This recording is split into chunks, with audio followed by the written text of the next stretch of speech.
মাত্র 35,000 টাকায় corner sofa, তাও আবার ফুল ভেলভেট নতুন ডিজাইন। আর এটা আগের মডেলে আমাদের পাতলা একটা কাঠ ছিল, এখন ডাবল বডি করে দিছি যাতে করে বাচ্চারা লাফালাফি করলেও ভাঙবে না। এবং এখানে হাতলেও গদি করা আছে, বসতে পারবেন, শুইতে পারবেন। এবং বালিশে টাকিং সেলাই লেস লাগিয়ে দিছি। এবং মাথার উপর নাটাইটাও আগে ছিল প্লেন, এখন বারফি সেলাই করে ফোম লাগিয়ে দিছি, চাইলে মাথায় আরাম করে শুইতে পারবেন।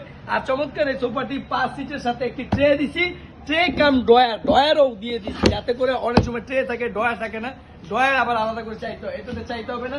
এবং কর্নারটায় অনেক সময় আলাদা করে মানে কিছু রাখলে পড়ে যাতে না যায়, এটার জন্য ঘেরাও করে দিছি, খুব চমৎকার করে কর্নারটা সেট আপ করে দিছি। বালিশ পাচ্ছেন প্রত্যেকটা সিটের সাথে। আর ডেলিভারি চার্জ ঢাকার মধ্যে 2000 টাকার বাইরে 4500 টাকা। চমৎকার ফুল ভেলভেটে একই দামের কাপড় ইউজ করা হয়েছে। এই কাপড়টা নতুন আসছে, দেখতেই পাচ্ছেন চমৎকার গ্লেজ কাপড়ের সাথে গোল্ডেন কালার ম্যাচিং করা। তো ভিডিওটি ভালো লাগে শেয়ার করবেন, দেরি না করে ডেলিভারি চার্জটি পাঠিয়ে অর্ডারটি কনফার্ম করে ফেলুন। ধন্যবাদ সবাইকে, আসসালামু আলাইকুম।